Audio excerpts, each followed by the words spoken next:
La moda es súper importante. A mí me apasiona la moda y además me apasiona desde que era pequeña, porque mi madre lleva dedicándose al mundo de la moda toda la vida. Y además recuerdo, no sé por qué no está mi presentación, porfa. Recuerdo especialmente aquí está, porque os quería enseñar esto. Recuerdo muchísimo esta chaqueta. Esta es una chaqueta que es icónica de los 80 de Moschino, que tiene unas langostas bordadas con hilo de oro. Y esta chaqueta estaba en el almacén de uno de los sitios en los que trabajaba mi madre. Y yo siempre que podía pues me la probaba una y otra vez porque me gustaba muchísimo.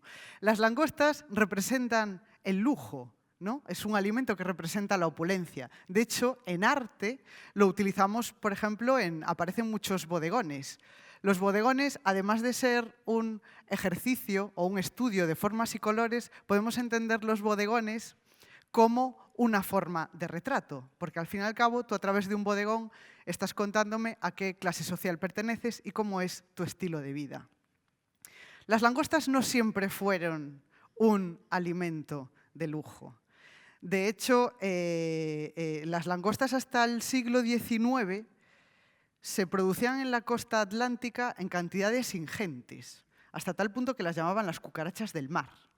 Se utilizaban para fertilizar suelos, para dárselas de comer al ganado y eran el alimento que comían un día tras otro las personas de clase baja. Y la historia de la langosta cambió a mediados del siglo XIX con la aparición del ferrocarril y las primeras industrias conserveras. Porque una de las primeras industrias conserveras estadounidenses fue una conservera de Maine. Y entonces lo que hacían eran enlatar langosta. Y esta langosta en lata empezó a servirse en los viajes en tren que hacían los turistas. Y claro, como para estos turistas era una cosa tan exótica consumir langosta, pues la servían con mucha ceremonia y con mucha pompa, como si fuese un alimento de lujo. Entonces, cuando empezamos a tener trenes con vagones refrigerados y se pudo empezar a exportar la langosta, pues llegaba a Reino Unido y se llegaba a vender por 10 veces su valor. En los años 20, la langosta era el alimento más caro del mundo. Pero también tuvo vaivenes de precio, porque al final el precio de las cosas depende de la cantidad disponible, no solo de lo de moda que esté consumir algo, ¿no? Sino de la abundancia relativa de ese alimento. Y a la langosta le afecta muchísimo el cambio climático. El calentamiento global hace que cada vez se produzcan más langostas. Además, el calentamiento global afecta a algunos de sus depredadores naturales, como por ejemplo el bacalao. Y esto hace que la langosta acabe bajando de precio.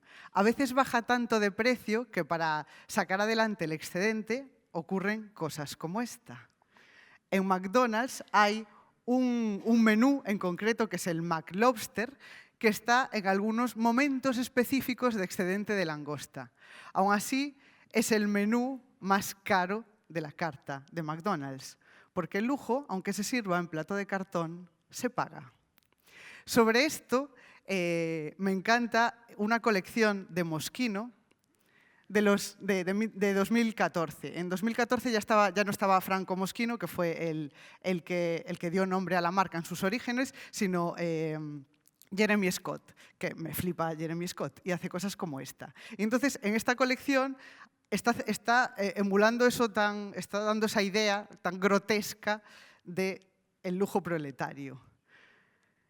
En este caso, pues, si observáis esta colección, tiene las mismas formas que caracterizan a prendas icónicas de Chanel, como por ejemplo este bolso, que todos reconoceréis como que parece un bolso de Chanel. Lo que pasa es que él lo representa con los colores de McDonald's, utilizando el logo de McDonald's como si fuese la M de Moschino o como un poquito cerrada, como si pareciese un corazón.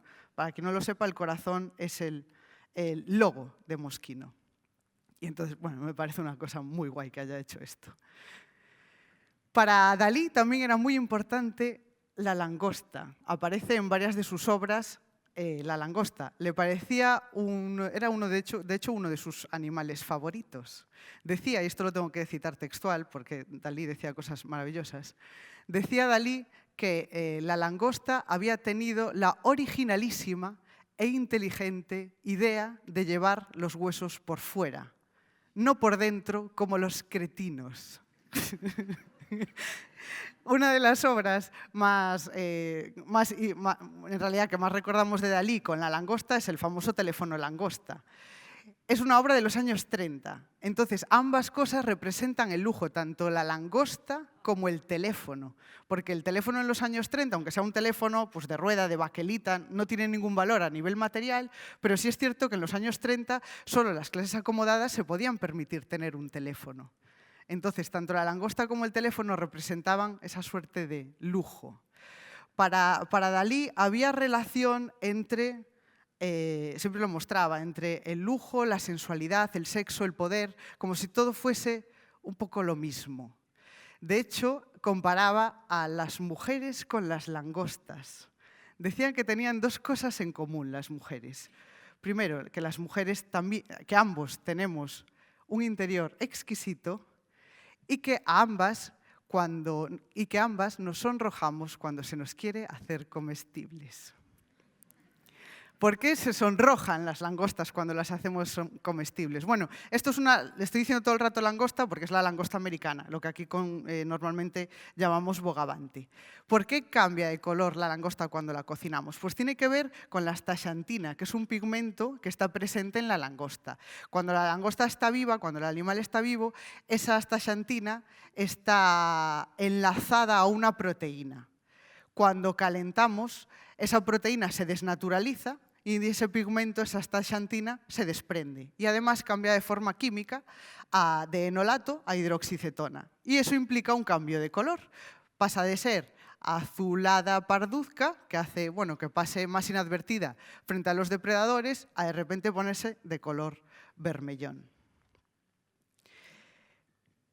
El hecho de que, de que la langosta sea ese objeto tan sensual y sexual para Dalí, también tiene sus implicaciones en la moda. Esta mujer de aquí es Wallis Simpson. Wallis Simpson en los años 30 era una mujer que aparecía frecuentemente en la prensa rosa y este es un reportaje que hizo para Vogue. Esta fotografía es un reportaje para Vogue.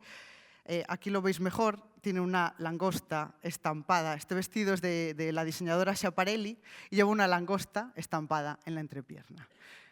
Y esto es muy interesante porque posó para un reportaje para Vogue con este vestido, escogió este vestido, en un reportaje en el que ella hablaba de su nuevo compromiso con el príncipe Eduardo, el duque de Windsor.